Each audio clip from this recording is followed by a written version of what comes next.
Vous regardez Croissance Verte sur Medi 1, merci de nous rester fidèles. Le 9e Forum mondial de l'eau a réuni ce mois de mars à Dakar, la capitale sénégalaise, des participants de tout horizon, notamment des décideurs politiques et économiques, des institutions multilatérales, des universitaires, la société civile et le secteur privé. C'est la première fois que le plus grand événement international lié à l'eau se tient en Afrique subsaharienne et la deuxième fois sur le continent africain après sa tenue à Marrakech au Maroc. S'appuyant sur les précédents forums mondial de l'eau, ce nouveau rendez-vous, à travers un cadre innovant, a identifié, promu et mis en œuvre des réponses et des actions concrètes pour l'eau et l'assainissement de manière intégrée. L'équipe de Croissance Verte a suivi ce grand événement international qui s'intéresse à l'une des ressources essentielles à la vie sur Terre. Vous le verrez dans un instant dans notre reportage. Et pour avoir un éclairage sur l'importance et les enjeux de ce 9e Forum mondial de l'eau, nous sommes avec Monsieur Amadou Kanouté, directeur exécutif de Sycodev Africa, un institut qui prône une citoyenneté active des consommateurs avertis pour un développement durable. Pour ce faire, Sycodev génère des connaissances sur les impacts de ses choix et modèles et surtout informe, défend, protège, éduque et représente les consommateurs avec un accent particulier sur les droits des plus défavorisés. Monsieur Kanouté, c'est un réel plaisir de vous recevoir sur ce plateau. Le plaisir est partagé. Je suis très heureux d'être avec vous aujourd'hui. Et on se retrouve ici juste après notre reportage. Il est signé Giro Togbe et Bachir Bodian.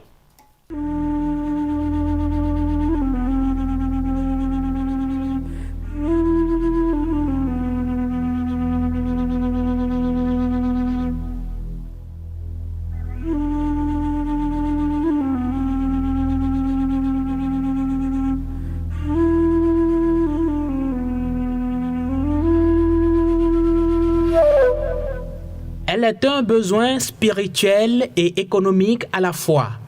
L'eau est au commencement et à la fin d'une vie. C'est une question qui devrait mobiliser l'ensemble de la planète et de nos hommes politiques.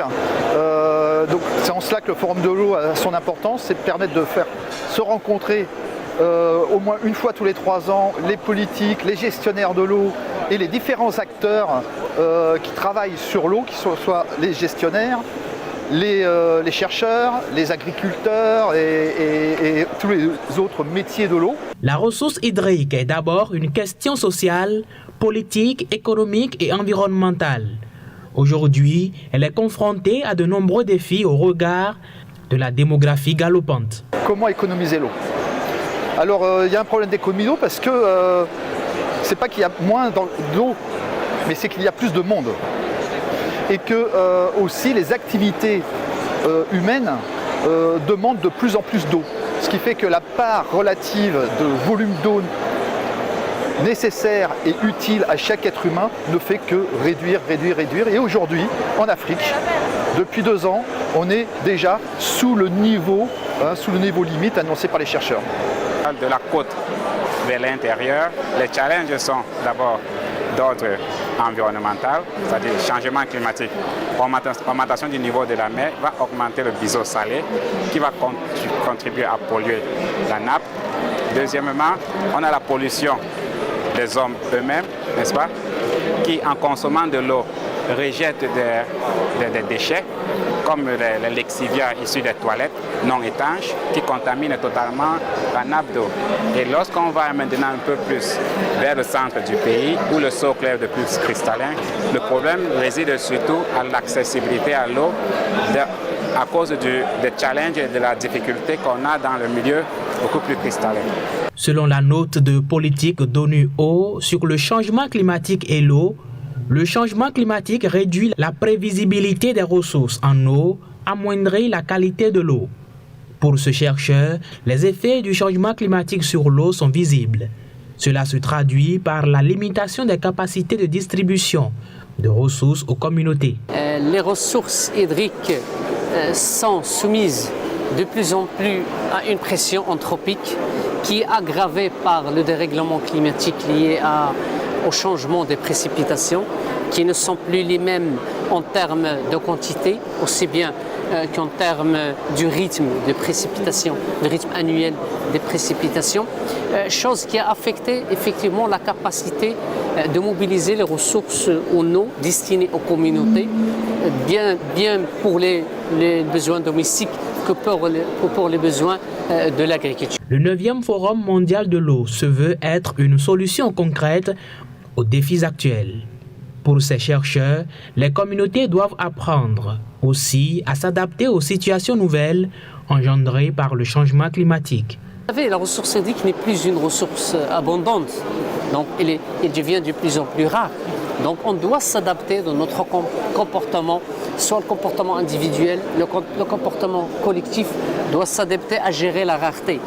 On doit avoir la conscience que l'eau est devenue de plus en plus une source rare et qui est aussi vitale. Donc on doit changer nos communautés vis-à-vis de la ressource pour garantir sa durabilité pour les générations futures. Soit aussi dans la consommation quotidienne, soit aussi bien dans l'agriculture, c'est-à-dire qu'il faut penser à des agricultures moins consommatrices de l'eau, aussi à penser des pratiques et des gestes quotidiens qui ne consomment pas trop d'eau. Donc il fallait agir sur le comportement des individus et des communautés pour faire face à ce phénomène de changement climatique qui est devenu une réalité auquel il faut faire face.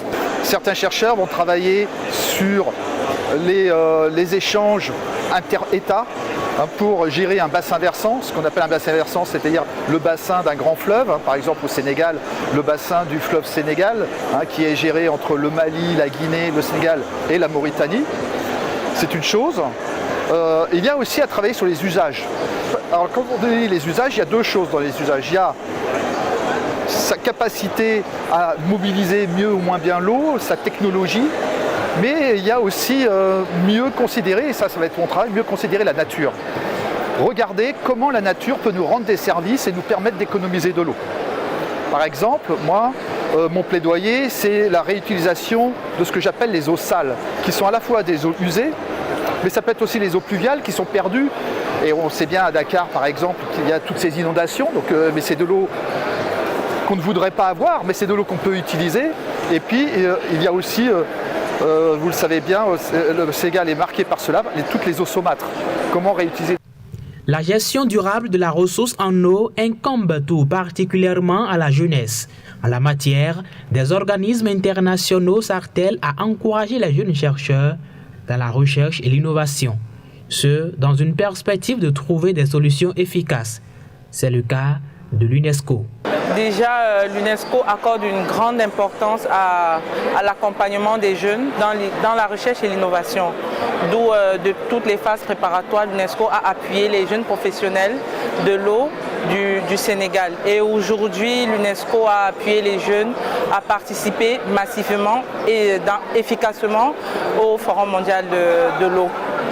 Cet enseignant-chercheur de l'université Cheikh Anta Diop de Dakar est un volontaire de l'UNESCO au Sénégal. Pour lui, le sens d'innovation et de créativité des jeunes reste indéniable. Et cela se fait sentir aussi dans le domaine de la recherche en eau. Je pense que les jeunes ont une place prépondérante dans ce système-là et de plus en plus ils commencent à s'impliquer. Pas juste comme des acteurs passifs, mais ils deviennent de plus en plus des acteurs actifs du système système de l'eau qu'on sommes en train d'essayer de comprendre avec eux. Ouais. Donc, dans le cadre du Forum mondial de l'eau, et en partenariat avec l'UNESCO, j'avais bien voulu proposer aux différentes personnes qui participeront à cette conférence qu'ils puissent visualiser d'eux-mêmes un modèle d'aquifère. Donc l'aquifère, c'est une formation géologique qui contient de l'eau. Et le but, c'était que chacun comprenne exactement c'est quoi. L'eau qu'on consomme vient d'où dans le sol. Et aussi, quels sont les impacts environnementaux en termes de pollution qui peuvent impacter cette eau-là que nous avons au sous-sol. Un rôle prépondérant revient aussi aux autorités, celui de la prise en compte et de façon systématique des questions d'ordre environnemental dans les projets publics. C'est du moins l'avis de ce spécialiste. il fallait que tout projet communautaire, les projets gérés initiés soit par les organismes internationaux, les ONG, les collectivités territoriales, les départements gouvernementaux, doivent intégrer la dimension changement climatique dans leurs paramètres de suivi, leurs paramètres d'évaluation, c'est-à-dire utiliser des procédés qui consomment moins l'énergie, des procédés qui sont pro-environnement, qui ne sont pas polluants, parce qu'on utilise beaucoup de plastique, on utilise des procédés aussi bien que même s'ils facilitent l'accès à l'eau, mais aussi ils ont un effet nuisible sur les écosystèmes. Donc cette dimension de la préservation de l'environnement doit être prise en compte par tous les projets. Ce dispositif est une solution pour l'accès à l'eau. Là, comme vous voyez, c'est une pompe de démonstration. Ok. Cette gamme de pompes, elle commence à 200 watts. C'est des pompes qui vont commencer à des pompes de 200 watts jusqu'à 100 kW. Ok. Cette pompe, elle peut être immergée au niveau des puits, des forages ou bien dans des nappes d'eau. Cette structure spécialisée dans les énergies renouvelables souhaite préserver l'environnement en faisant l'apologie des énergies solaires. C'est la particularité d'ailleurs de ce dispositif qui ne fonctionne que par le solaire. Il est utilisé dans des communautés rurales au Sénégal. C'est par rapport au solaire, surtout. C'est de réduire l'empreinte carbone, comme on dit maintenant. L'empreinte carbone et aussi les énergies fossiles, que ce soit l'énergie fossile, le courant électrogène, comment ça s'appelle encore, le CO2. Parce que c'est uniquement, comme vous voyez, le petit système, c'est uniquement ça, c'est uniquement le solaire. Il a juste besoin de lumière. Je suis de la délégation du Libéria. C'est un forum d'envergure mondiale. Il était très important pour nous d'effectuer le déplacement ici à Dakar. Vous savez, la problématique de l'eau n'a pas de frontières. En venant à ces assises, nous comptons repartir avec de nouvelles approches pour faire face aux enjeux dans notre pays, le Libéria, au grand bonheur évidemment de nos populations. Selon le chef de l'État sénégalais et président en exercice de l'Union africaine, Macky Sall, le 9e Forum mondial de l'eau se veut être une rencontre de solutions à l'heure où il urge d'encourager la gestion concertée des bassins transfrontaliers, mais aussi poursuivre la mise en place de systèmes de régulation de l'eau et enfin promouvoir l'économie circulaire par le traitement des eaux usées.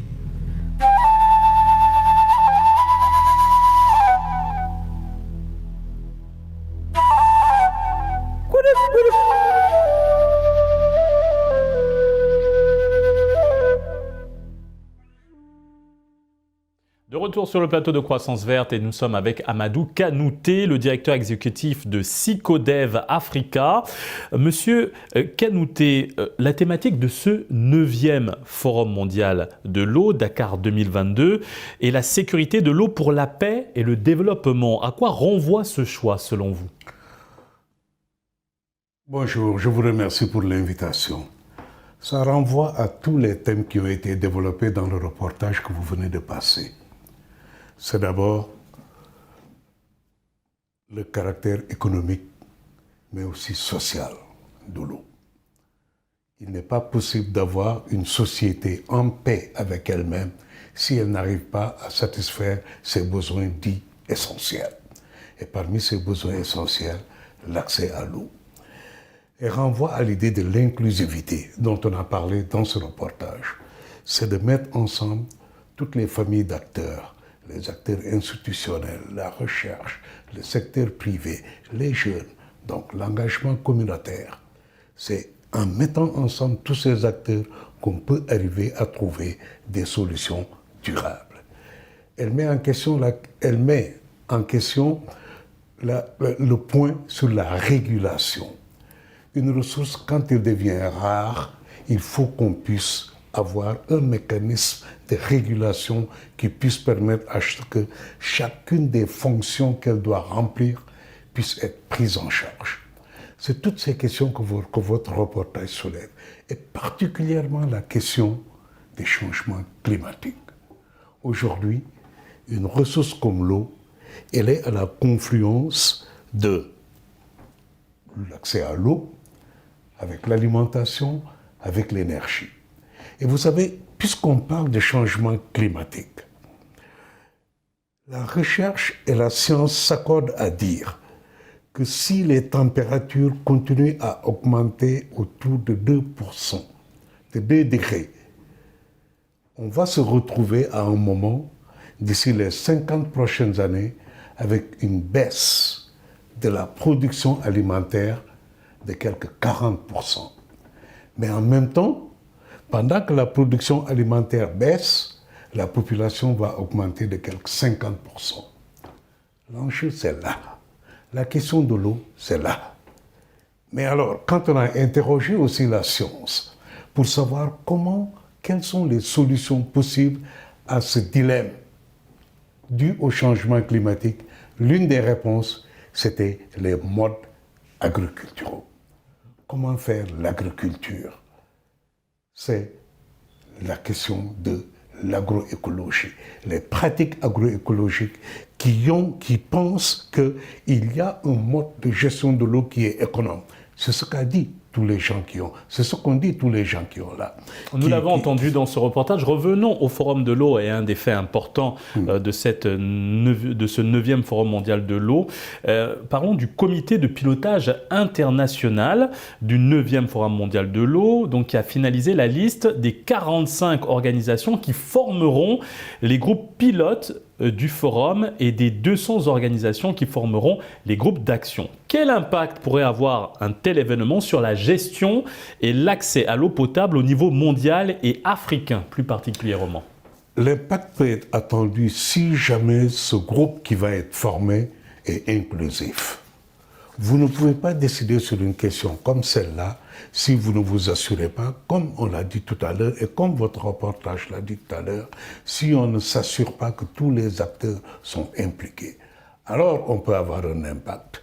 2, ça appelle des intérêts qui très souvent sont des intérêts économiques, des intérêts financiers, des enjeux qui souvent dépassent une seule catégorie d'acteurs. Le maire, la collectivité territoriale, qui est l'entité la plus proche des citoyens, a besoin d'être impliqué. C'est pourquoi j'étais content de voir que l'un des maires qui a parlé ici est aussi chercheur. Et cela est important, que nous puissions nous assurer que des acteurs comme ceux-là sont impliqués. Les jeunes sont impliqués. On parle du dividende démographique. C'est un atout, mais c'est aussi une menace. Si nous ne nous assurons pas que ces jeunes qui demain vont être ceux qui vont pouvoir bénéficier des ressources dont nous avons la gestion aujourd'hui, à travers un mode de régulation qui veille à ce que nous puissions satisfaire nos besoins aujourd'hui, satisfaire nos besoins, j'ai bien dit, pas au-delà, et faire en sorte que les générations futures puissent aussi avoir de quoi satisfaire leurs besoins, l'impact de ce groupe ne sera pas visible. Donc, l'inclusivité, l'orientation qui va être donnée, à savoir, il faut qu'on s'assure que nous sommes en train de gérer la rareté. La question principale qui est posée par ce forum, c'est quelle solution avons-nous par rapport à la raréfaction d'une ressource pendant que la population mondiale augmente, pendant que les besoins humains augmentent. Quelle solution? Nous y reviendrons dans cet entretien. Lors de ce forum, M. Kanouté, les participants échangent une diversité de connaissances, sensibilisent les décideurs politiques, socio-économiques aux problèmes de l'eau sur la base de connaissances partagées. Ils alignent aussi les activités sur un programme commun et créent une action collective pour atteindre des objectifs partagés, notamment les ODD. En tant qu'acteur du domaine, quelles sont les actions à déployer immédiatement pour la préservation de l'eau? La sensibilisation me vient tout de suite à l'esprit. C'est les comportements.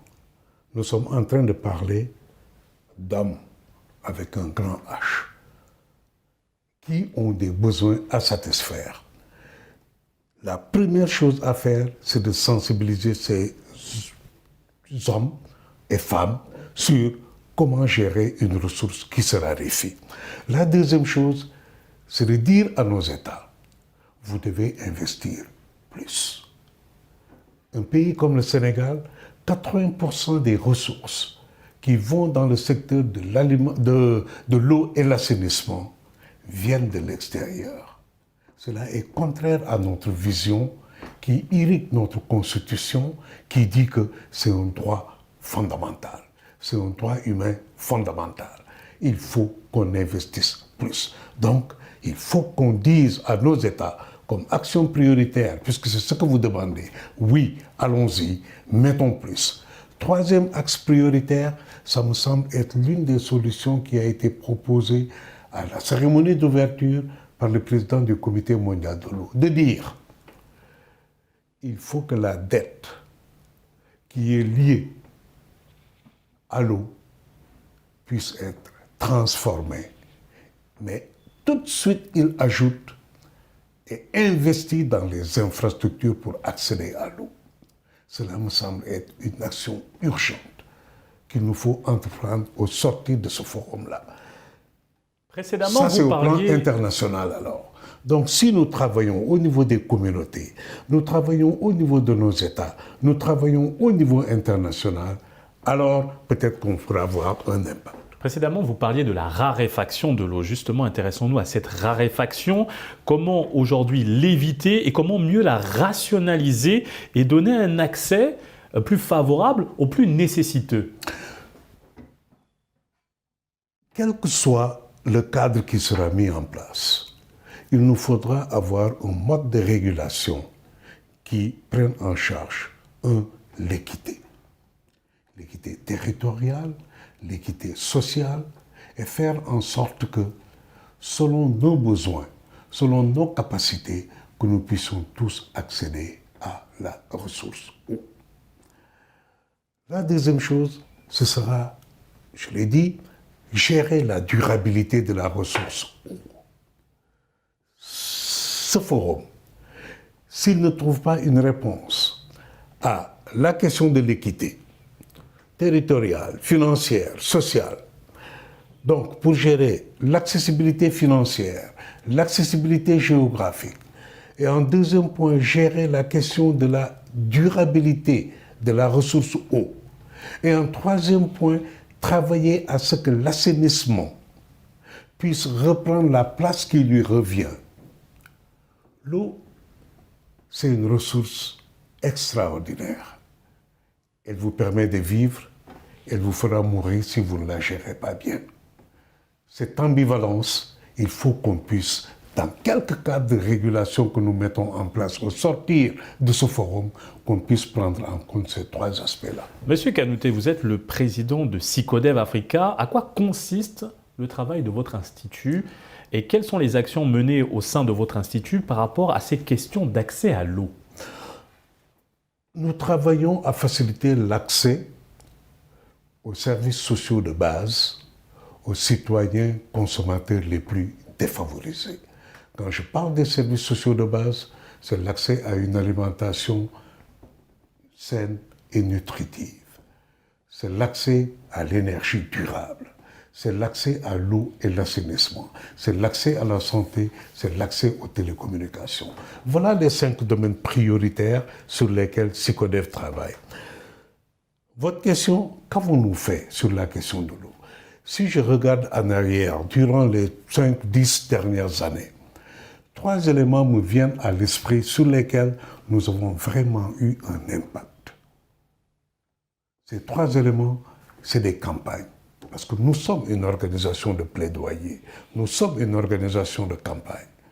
Nous avons mené 3 campagnes qui ont eu des résultats, qui ont eu des impacts et sur des milliers de personnes ici au Sénégal. La première, c'est quand, avec toutes les organisations de la société civile basées au Sénégal, nous avons ensemble élaboré 7 propositions citoyennes que nous avons proposées aux ministres africains chargés de l'eau, de l'assainissement, qui s'étaient réunis à Dakar.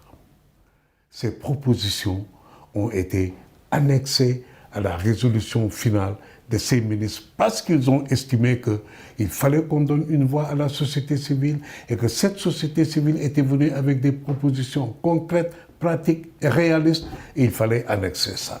Première chose.